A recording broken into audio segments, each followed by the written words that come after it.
Happy Sunday, good people. As soon as I got ready to go live, then I had to start sneezing. My allergies are kicking my butt, so apologies if I'm sneezing through this. Happy Sunday, Crystal. Thank you, thank you. Happy Sunday. Give it a minute for folks to join.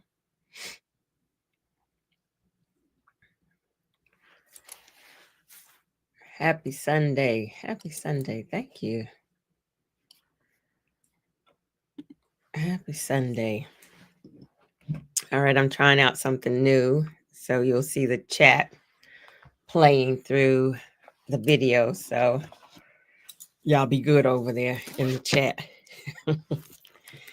Happy Sunday. Hello, Elle. Happy Sunday to you. My allergies are a mess. So y'all bear with me. Happy Sunday. Uh-oh. Uh-oh, I might not have gone well. Happy Sunday. Hello, hello, hello. Happy Sunday. Glad to see you all. Missed y'all last week. I was out working on the yard, which sounds so foreign to me because I'm not the yard working person, but I am the yard working person because I have been working on my yard a lot. Hello, Deborah. Oh, Serena, I'm sorry you haven't been well. I hope you are getting better and glad to have you back. All right. All right, I'll do my intro. We can get started. I am Jewel Pearson. As I introduce myself, I share that I built a fancy tiny house in 2015 because I don't believe you have to give up luxury to go tiny. And since that time, I have shared my journey to inspire others who are interested in the movement. I do offer coaching and consultations to help others in that journey. And you will be able to find links to schedule with me in the video description below once this goes live. And as I'm doing all of that, I serve up a lot of representation in the movement along the way. I hope that you'll find this information helpful. If you do, please like it, share it, as Crystal is over here doing the work and is so appreciated.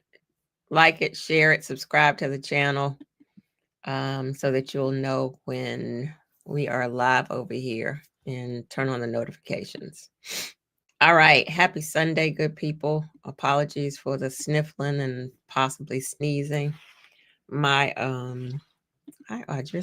My allergies are wearing me out. I don't know if there's something different over here.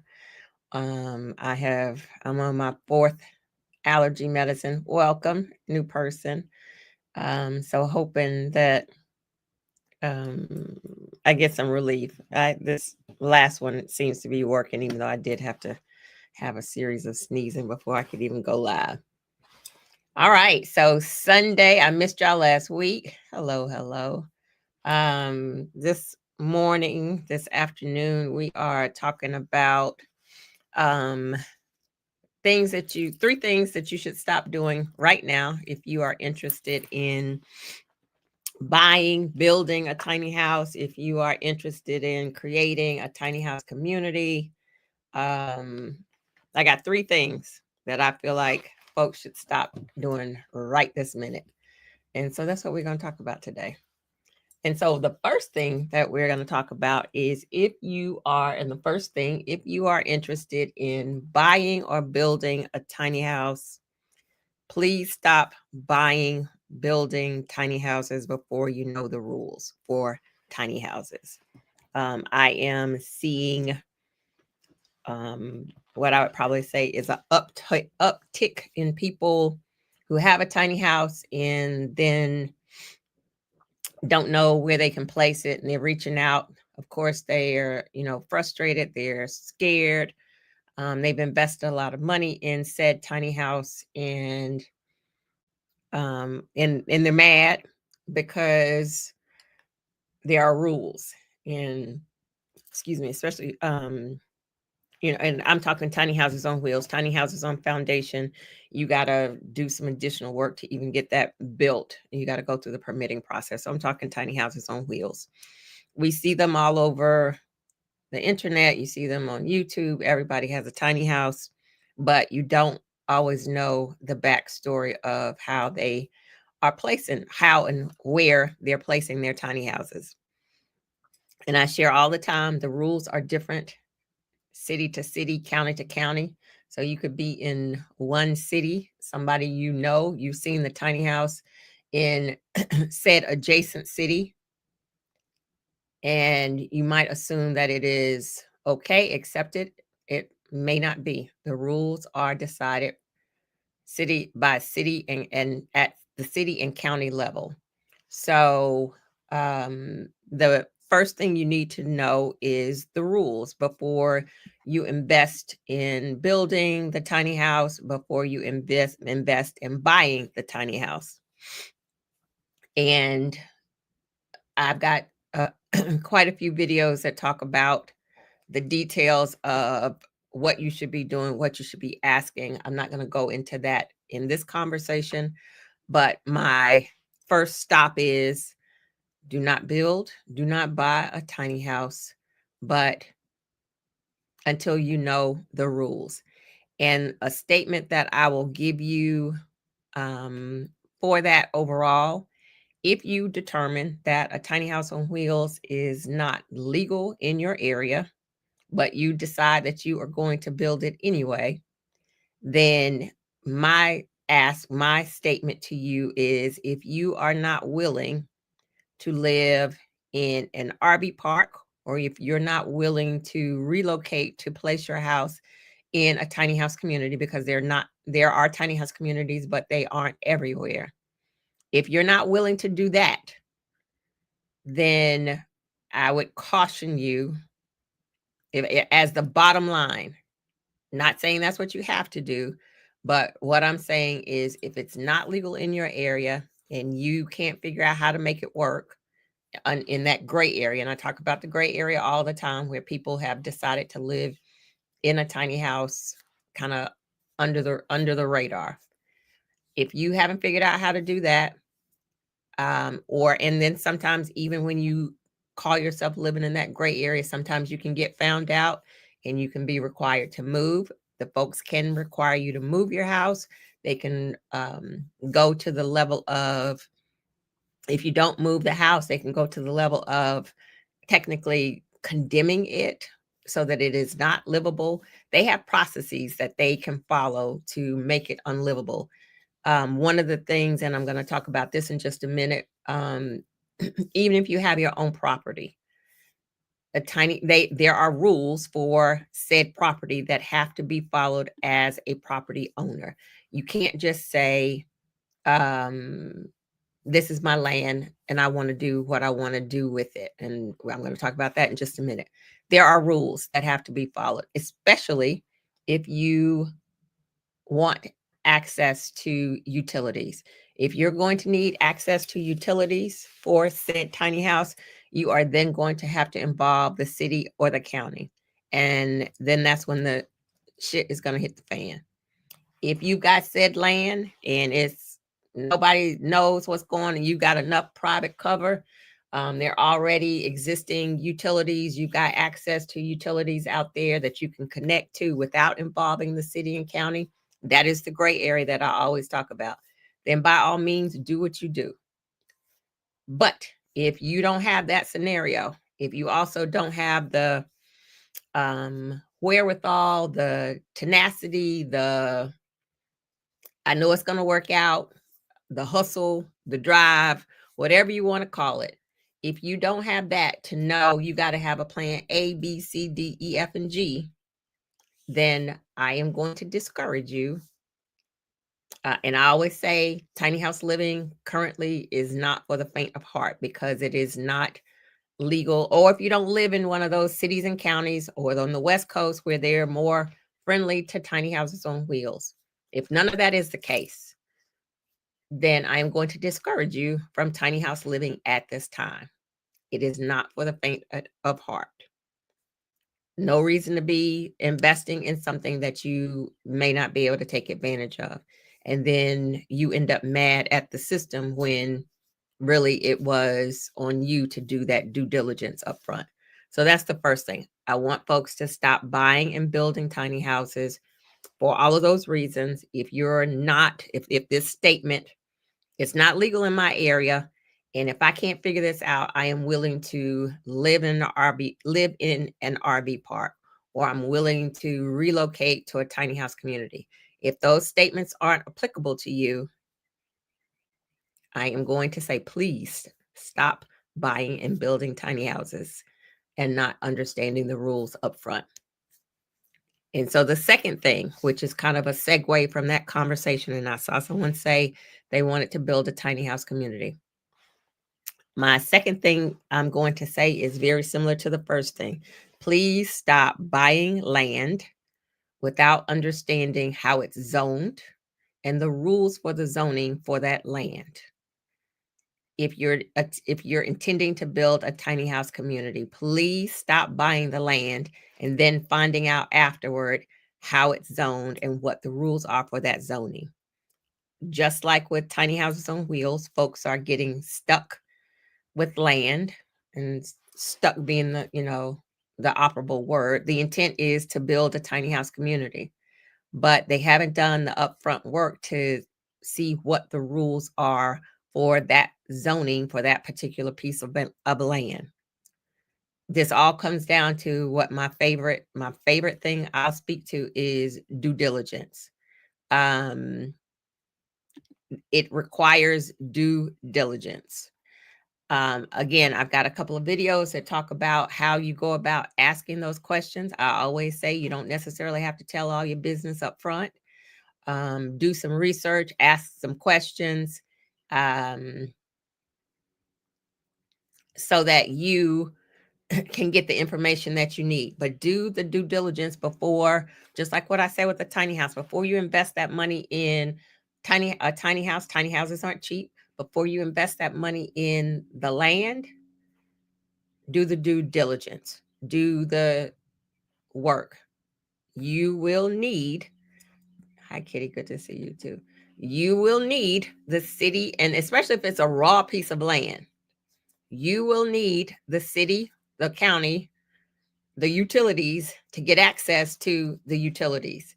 And you are not going to be able to get access to utilities without going through the city and the county. And if you have not gotten permission to create said tiny house community on said land, you are stuck with some land that you can't do what you intended to do with. So many people are confused because they'll say, well, I own the land. It's my land.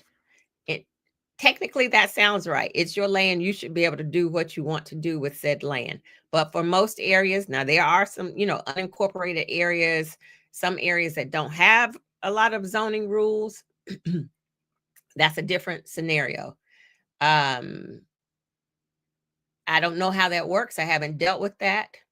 I don't know how it works in an area that doesn't have the rules. If they'll just let you do whatever and you just say, hey, I'm doing this and come over here and give me some utilities. I don't know how that works. I haven't researched it. But there are many, I'm not going to say the majority because I haven't done that research either.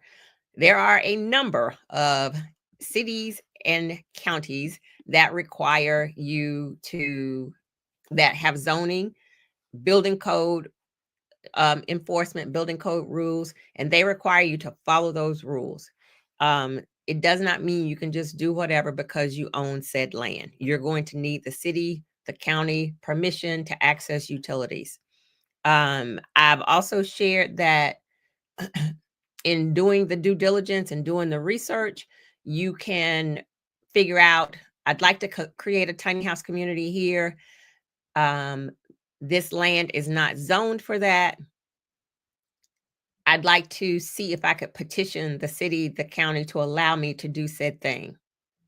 I've always shared that is that is a possibility, especially in smaller cities, counties, rural areas.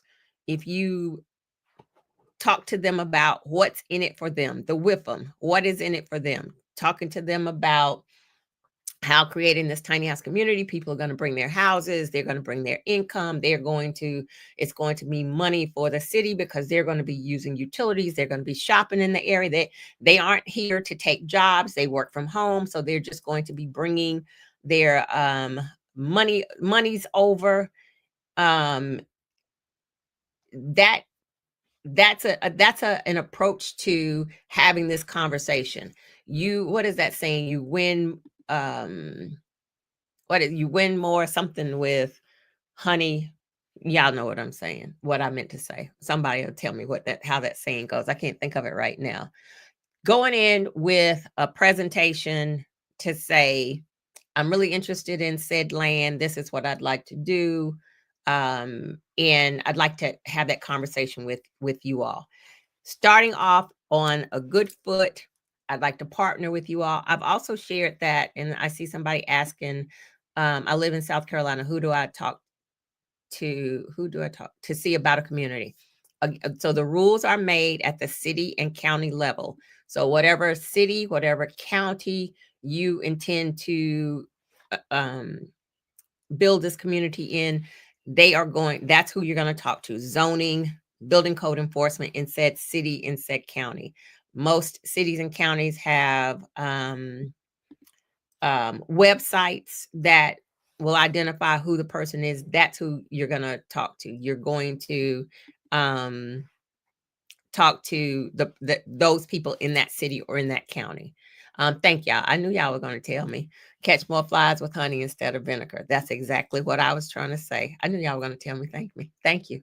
If you go in partnership with these folks, so the challenge, and I've said this before, it's no secret, building code enforcement, zoning is representative of our current administration. Most of the time, it's a bunch of older white men. It's government jobs. They've been in their jobs for a long time. They follow the rules. Oftentimes, a lot of them are on power trips. They are in positions of power. They can tell you no and ruin your whole life just because they had a bad day. Sometimes you can call in these offices and you can get one person and they tell you absolutely not. You call back on Wednesday, and that was Monday. Call back on Wednesday, get somebody else, and they okay with it because they a different person and they in a good mood. Is there racism in these areas? Absolutely. Oftentimes I've shared, so the cities and counties, so at the state level, the rules are outlined for the cities and counties to use. The state says, here's what these are the rules that we're encouraging you to follow. It's up to the city and the county to take those down and adopt what it is that they want to adopt for their area. On occasion, which is the case here in North Carolina, on occasion, the state might come up with a rule around housing and require that all of the cities and counties in said state adopt them. So, for example, there's a bill here. I think it's House Bill 67. I think that's the number of it. It is around accessory dwelling units on foundation, the house in the back of a house, the smaller house. And I've talked about what those are and the rules for those. The North Carolina is saying that, I think it's by 2027. I think it is 2027. They are making all of the cities and counties in North Carolina, they are prohibiting, I guess I should say, they are prohibiting allowing any state or county in North Carolina to prohibit accessory dwelling units, meaning any state, any city or county currently not allowing accessory dwelling units, they're going to have to change that and allow them. They're also outlining some different rules with them. They can't, the cities and counties can't prohibit people from listing them on Airbnb like rentals. they've listed out things that the cities and the counties have to adopt for accessory dwelling units, because from the North Carolina level, state level, they want to increase opportunity for more affordable housing. So this is one of the things that they're doing. And at this rule is going to be required. All of the cities and counties in North Carolina are going to be required to adopt it. That's not always how it works. At the state level, the suggested rules are identified for the cities and counties, and it is up to them to adopt it. The next thing that will happen in the city and the county is that, absolutely. The next thing that will happen is that sometimes the city or the county, there can be some updated rules that are available from 2025, but sometimes the cities and the counties are working on outdated rules. They might still be working on the rules from 2018. So it is, and so 2025 might say tiny houses on wheels. I'm making this up. 2025 rules might say tiny houses on wheels are permitted. It is still up to that city or county to adopt that ruling. If they're going from the 2018 rules, and the 2018 rules said they're not permitted, and they haven't adopted 2025, they can still say no. In where I'm saying go in and have the conversation where you're presenting what's in it for them. You've done your due diligence, and 2025 says tiny houses on wheels are permitted. You go in and give a presentation and say, hey, the rules for 2025 say, and you need to be on point with the specific rules. Take the code in with you. Take the zoning, the rules in with you. This is what it says in 2025. I'm asking you all to adopt this, adopt this. Not necessarily early, but adopt it, because you're still in 2018. And again, this is what's in it for you all. I'm bringing people in, their income will come in. All of the things they need to know, the benefits to them if you're trying to sway them. That's sales 101. If you want somebody to buy something or buy into something, you got to show them what's in it for them. And so that's what your presentation is going to be about, because they have the control. So instead of doing it backward and buying, and again, you can be anonymous up to a certain point, and as you gather the information, and then as you get a little more serious, then you need to, come out and have these conversations. Instead of buying the land and then assuming that you can change their minds, that may not work.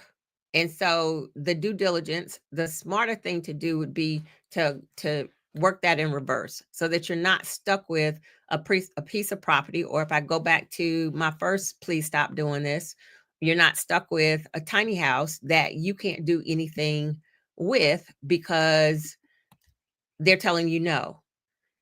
I have had a couple of conversations with people who are in this scenario, and they're saying, it's racism. They're a bunch of racist people. If it was somebody else, they'd let me do it. Possibly. And that's why, if you're already operating from, and I don't want to say a deficit, because being Black is absolutely not a deficit, but if you're already operating from a place of, I'm likely going to be met with racism, then do it the smart way. Go in before you're stuck with a piece of property that you can't do anything with. Go in ahead of time before you put yourself in a position where you're vulnerable. You're at their mercy. People get off on power trips, and so you at their mercy. They know you already own this piece of land, and they got you in there groveling because you need them. So many people get off on that type of thing. Don't allow yourself to be in that situation. Due diligence is a thing. Due diligence is a thing. And I talk about due diligence all the time. If I go back to my very first, so my very first thing to ask you to stop doing was stop buying and building tiny houses without knowing the rules. A freebie, a sub stop doing is stop buying and building with builders without doing your due diligence. That's a freebie. I talk about that all the time, but that's a freebie. That's 1A. Number one, stop doing is stop buying, building tiny houses, and you don't know the rules. You don't know where you're going to place it. So you don't end up stuck, mad, all of the things in a bad situation. If you're not willing to say, I can't figure out where to place this tiny house that I bought. I didn't do my due diligence up front. And now it's not legal. I can't figure this out. Now I will go live in this RV park. Or now I'll move to Ruffton, North Carolina and live in a tiny house community. If you're not willing to do that, stop. Number two, stop buying land without doing the due diligence, the research up front to understand what the rules are for said piece of land. If you have done the due diligence, the zoning, there's racism involved in all of it. There's the core of the United States is racism. Zoning was created based on racism. Like the whole premise of zoning is racism. It used to say there were covenants and zoning rules that used to say white people couldn't sell to black people. Like it said stuff, and it used the other words. It said that in the zoning. And then when the rules started changing and that type of language became illegal, then they changed it. So they took that out, but they still created zoning so that only specific people, single home families in this area, from a financial standpoint, and the single home families had to be X amount of square feet. That is backing into it. So X amount of square feet is the minimum. Single family homes, who can afford to create this house? Who can afford to build this house? So they didn't have to say black people can't live here. They did it legally with zoning. They haven't changed those rules. Racism is the core of zoning. I'm not saying it's not racism. What I'm saying is if you do your due diligence, if you find out the rules ahead of time, there's less opportunity that you give them to deal with you in a racist manner. Do your due diligence. I can't think. I think I've made some notes. I think I've covered everything in my notes on those two things. The third thing, stop doing. Please stop expecting folks' time and expertise without being willing to pay for their time and expertise. This one gets people in their feelings sometimes. I, at some point, used to be uncomfortable having this conversation. I am shrouded with some Black women who don't play about that. I am, my new brain says I can be over here taking a nap instead of just giving away knowledge. The other piece of that is, Buenos tardes. I just said I'm shrouded with Black women who don't play about their time and expertise, and there you are. One of many. The other thing is I'm 10 years in this game, and this is a personal conversation. Absolutely, time is money. I'm 10 years in this game. So a few years ago, and really not that long ago, when I still was questioning my level of expertise and feeling a little uncomfortable about charging folks. And sometimes I still get uncomfortable with the amount that I might charge. Tracy just showed up. Her favorite thing, and she was talking about this other day. Show them who you are. She'll always say that. Stephanie is the first. Stephanie and Rashida, both of them will say, I already know you ain't charging enough. Both of them say that. I'm still working on that piece of it. But 10 years in this game, I know what I know. I know what I know. As I've been around here working on my house and MacGyvering stuff and finagling stuff, I have been saying to myself, damn, You figured that out. You made something out of where I look around and just see what's around here that that I can use to make said thing. And I say, you're pretty smart. I have grown in because I'm surrounded with folks who will folks who encourage me. I am in reciprocal circles. I I am I am good on boundaries. Like, I've been doing the work. I know who I am. I have um part of this is also, and I'm very clear on this, um is thank you. I am, as I move out of corporate America, as I public no, I won't just say public education, this society, school, corporate jobs, where the majority of folks don't look like us, and you're clamoring to get this new job, you're clamoring to show your value, where we have to that with that imposter syndrome. And I had a imposter syndrome is really just as us ingesting the lies of white supremacy that make us feel like we're less than, or we don't know as much, because that's what they want us to believe about ourselves. This stuff on DEI, where they're trying to act like they've given us a hand up, and they have not. We know what we know. And I I know who I am. 10 years in this game. My new brain says, before I just, so let me say this. Sundays, Sundays, this is where I give away the knowledge. This is where I want to be in community, and I want to answer the questions. And this is where I do that work. Over 10 years, I have given lots for free. Interviews. I do interviews. I'll give information. I've done lots of articles. I do speaking engagements. I'm not always paid for speaking engagements. I did an event last Saturday. That I wasn't paid for. And I know I gave an excellent presentation. I don't give less of a presentation because it's a free event. I still give the same knowledge. There's plenty of information out there where I've answered all the questions for free. If somebody on my socials, I share, answer questions, I share videos of what I do, how I've moved my house, all of those things.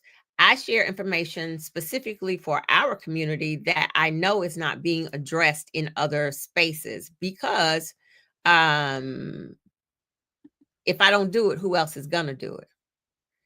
So I feel like I have a responsibility in that area, because I want us to see the benefit of tiny houses. I want us to see the benefits of tiny house communities. I want us to reap the benefits of living with less, being able to remove ourselves from areas that don't value us, where we have to be because we need to make this money. I want us to be able to be to have abundance. I want us to live in ease. I want us to do all of the things that God God didn't intend for us to be somewhere working 40, 60 hours a week in the struggle. He didn't intend for any of that. I want us to be able to realize that. When I built my house, the thing, and I've shared this, my why, I always talk about, what is your why? My why was because I want to live in no freedom. That is the work that I have done for my future self. And that is where I am in this space now, because I did the work. I put in the work. I'm living in that I want to live in no freedom era. The intentionality in designing this life, I'm now in this space where I'm being able to realize that. The last thing I want to do is feel unvalued. And being unvalued is what that really, not being valued is what that really boils down to. And I'm going to give you two examples. Um, a few years ago, thank you, Cynthia. A few years ago, thank you, Cynthia. Some folks came to me and they wanted some information about living in a tiny house. And they said, we've been trying to figure out how to live in a tiny house for, I think it was like 3 years, 3 or 4 years. And we haven't been able to figure it out. And we'd like to talk to you. So I said, okay. And I sent them the link to schedule with me. And it wasn't a free consultation. And they came back and they cussed me out. You a fake.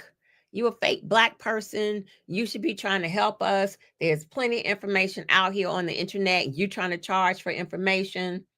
They even told me that this is when my hair was locked. They told me I needed to get rid of my locks because I was a fake Black person.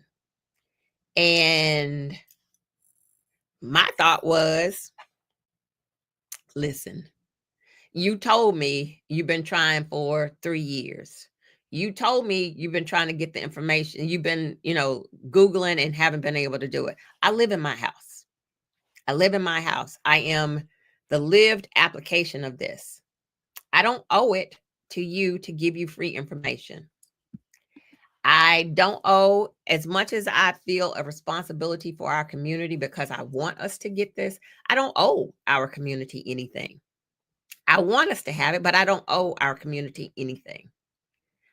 My second example, I had a sister reach out to me via email, and she said she and her friend were interested in both of them having a tiny house, and they wanted to speak to me about tiny house living.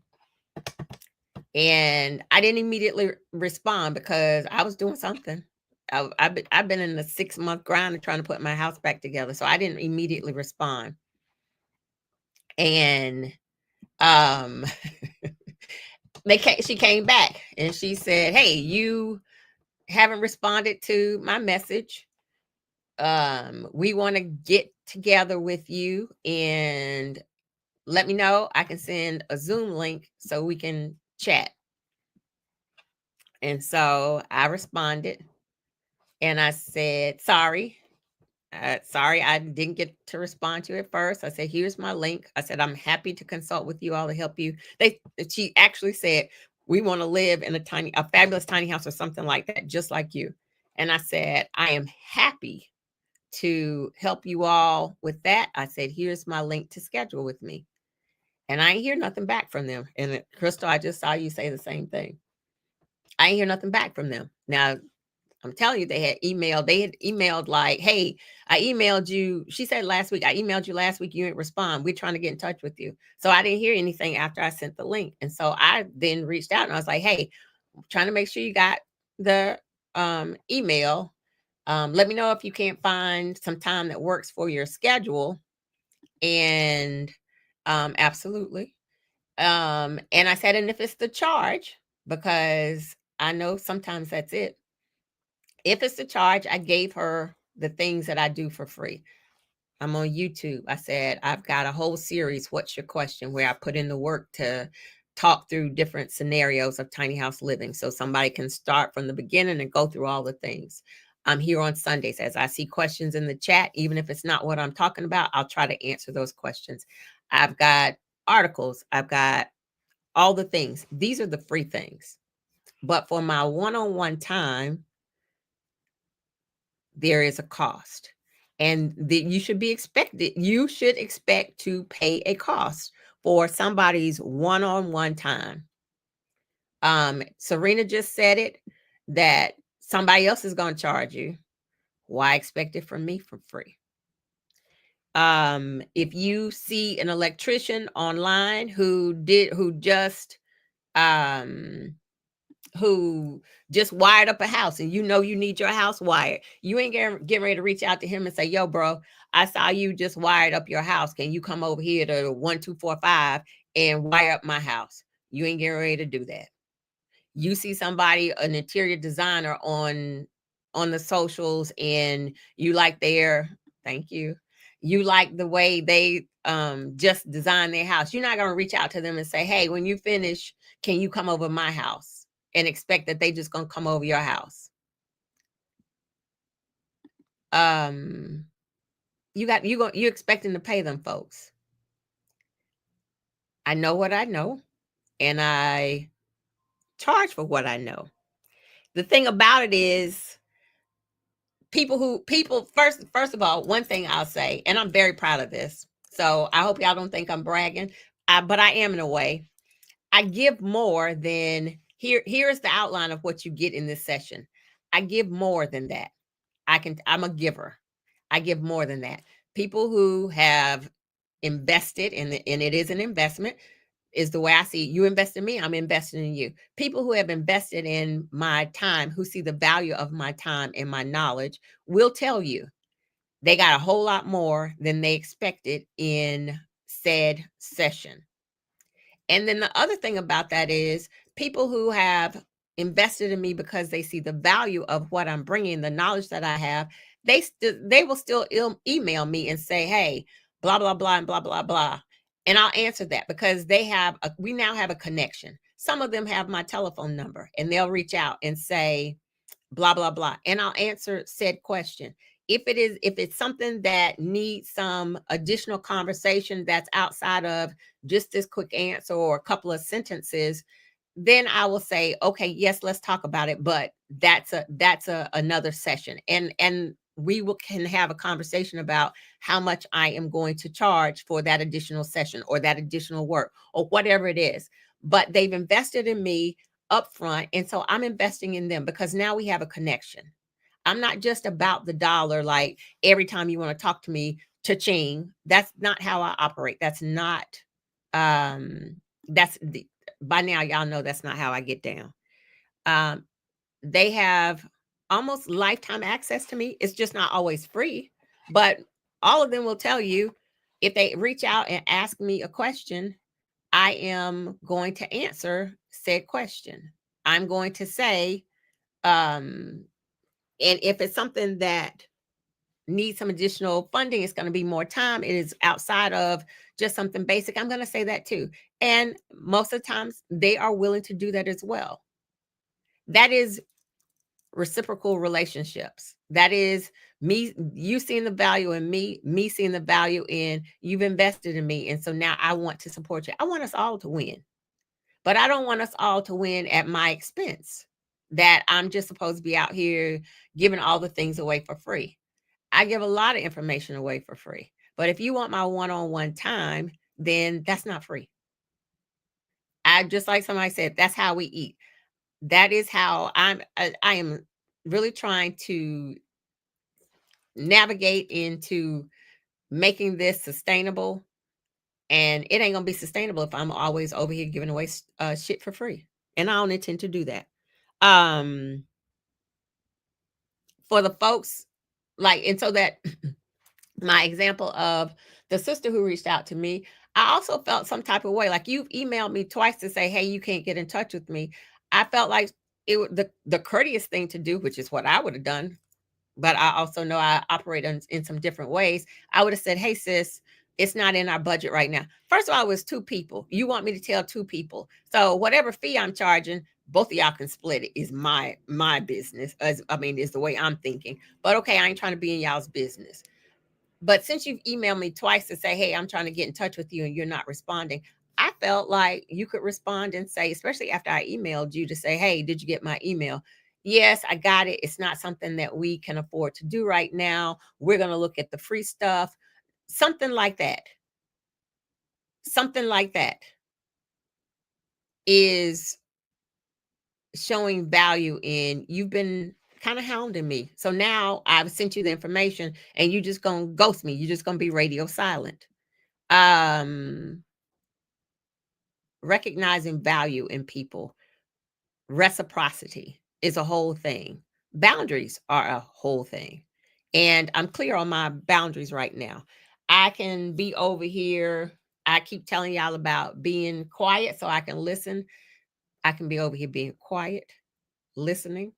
I can be over here doing absolutely nothing. I can be over here minding the business that is my business. I can be over here taking a nap because my new brain said, take a nap.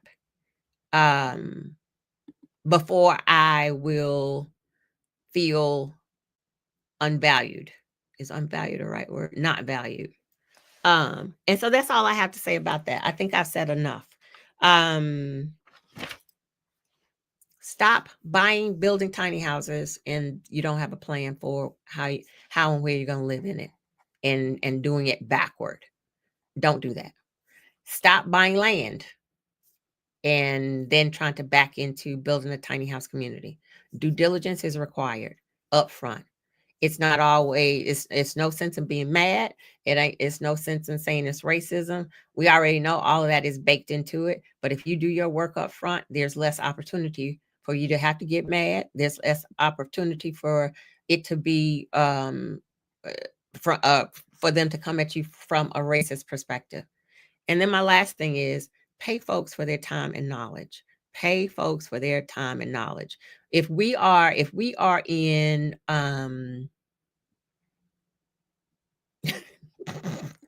thank you, Robert. If we are stepping away from society and we're saying society has to value us, we're not giving you free labor. If we're saying to Target, you didn't value us, so we're not giving you our money. If we're requiring that of society, why is it that we wouldn't say to each other, you got something, some knowledge, something that you do that can help me. I'd like to invest in you to benefit myself because you're getting something from it. I should also get something from it. So stop doing that. You too, Crystal. Thank you. And that's it. That's all I got to say about that. Absolutely, Serena. And I wasn't speaking to anybody specifically outside of the two examples that I shared with you all. So absolutely not stepping on anybody's toes in the chat. But these are the three things that I want. I want us to do better. I want us to do our due diligence. I want us to value each other. When we talk about community and the need for community, especially in these times right now, when I keep saying we have to stay in community and support each other. When we think about segregation in the Black communities, the Black Wall Streets, the all of the communities that are no longer in existence, they patronized each other. We're going over here to the baker. We're going over here to the person with the cleaners. They patronized each other, or maybe they bartered. If you got something I might need, I might be willing to barter. Um, but they didn't expect that folks were doing stuff for free. And that is how they kept the dollar in the community. And that is how folks grew, their businesses grew, and that's how they supported their families. And those are all of the things. If you're not outside asking, if you're not in the other folks' inbox expecting that they should give you their knowledge for free, which I know you ain't, then don't be over here in mine.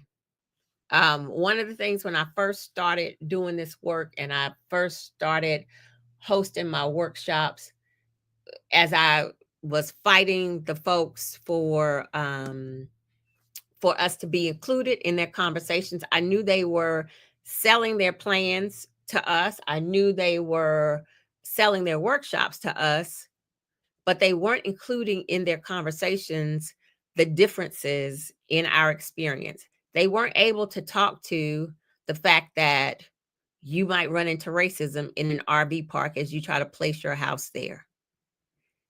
That's not their experience. And so they weren't including that in their conversations. They weren't saying that in, hey, I can sell you my plans, but have you done the work to figure out where you're going to place the house? They weren't doing that. And then as I started calling it out to say, hey, this is my experience. I moved over here in this RV park and now I'm having to leave because I'm not safe here. And so as I called it out, Not only were they not including it in their workshops and their conversations, they weren't willing to. As I started calling it out to say, hey, you all need to do a better job of this, they weren't willing to do it. So, just like a Target, they're not willing to accommodate Blackness to make sure that they're having the conversations that are applicable to us. Why are you still over there spending your money with them?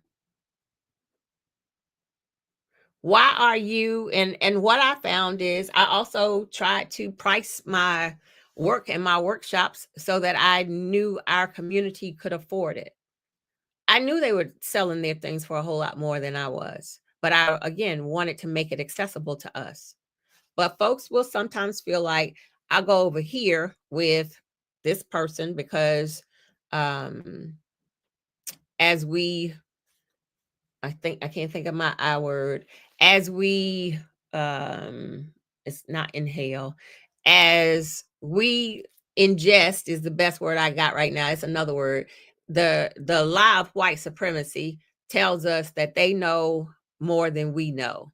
And so subconsciously we'll feel like if I'm looking at this white person's workshop and I'm looking at her workshop, they know more. I'm going to go spend money over here, or their workshop is $1,500, her workshop is $750. This must be better for me.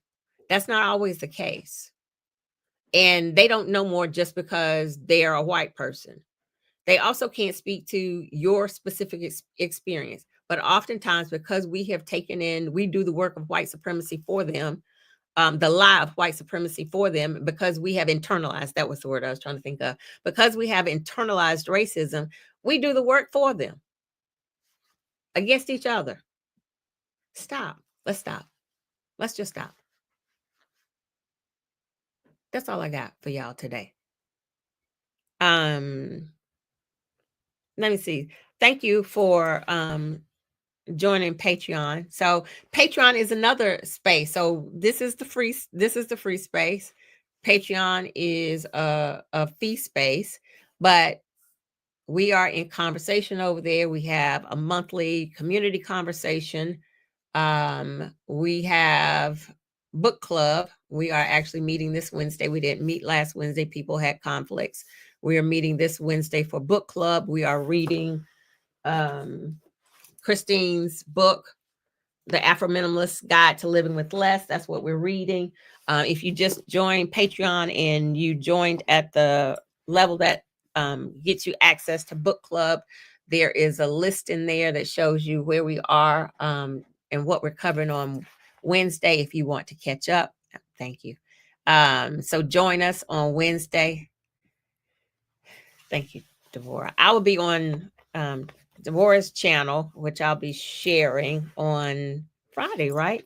Isn't it Friday? I think it's Friday. I'll share the information. Y'all can join me on Friday on let me look at my calendar before I tell a lie.